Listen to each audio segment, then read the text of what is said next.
ते जाके पूछिया कि ये खातून अपने बच्चे नू क्यों लेके जा रही है, तो उन्हें कहा ये जा नहीं रही, असी निकाल रहे हैं। मैंने पूछिया क्यों, तो कहने लगा इसके बाप की नौकरी चली गई और 2 हफ्ते तो ये पैसे नहीं दे सके।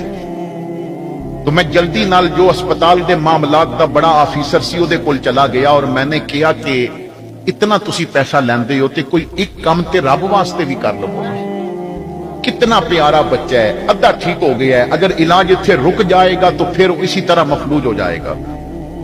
तो मैनू ऑफिसर ने कहा कि सईद तेनू तनख्वाह मिलती है ना, ये खैराती इदारा नहीं, प्राइवेट अस्पताल है, इत्थे मालिक पैसे मंगदा है।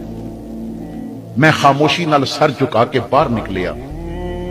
अचानक मेरा हाथ मेरी जेब नू लगा। जेब विच पैसे सन जो मैं बैंक चो निकलवा के ले आंदे सन और मैनू हुजूर दी हदीस याद आ गई। आका फरमांदे ने तू किसे वास्ते आसानी कर दे, रब तेरे वास्ते आसानियां कर देवेगा।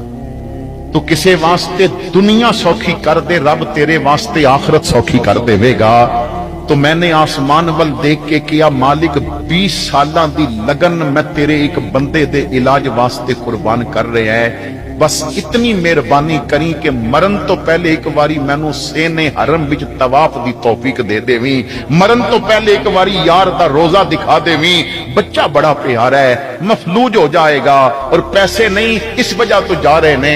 मैं चला गया काउंटर ते, रिसेप्शन ते, मैं अगले 4 महीनों दे सारे पैसे जमा करा दिते जो बच्चे सन, मैं जेब विच पा ले और मैं दसिया कि उस खातून नू कोई ना दसे कि पैसे किसने दिते ने। मैं घर चला गया। 20 साल की लगन सी, वो अलग टेंशन कि मैं नहीं जा रहा और दिल बड़ा मुतमईन कि मैं किसी की जिंदगी दे असबाब पैदा कर दिते ने। मैं अपने बिस्तर ते घर जाके लेटिया, अख लग गई और मैंने ख्वाब विच अपने आप नू सेने हरम विच तवाफ करदा देखिया। एहराम मैंने पहने हैं, लब्बैक अल्लाहुम्मा लब्बैक दियां सदावां बुलंद कर रहे हैं। कदी मिजाबे रहमत तो पानी दे कतरे मेरे ते गिर रहे ने, कदी मैं हतीम विच नफल पढ़ रहे हैं। एक हाज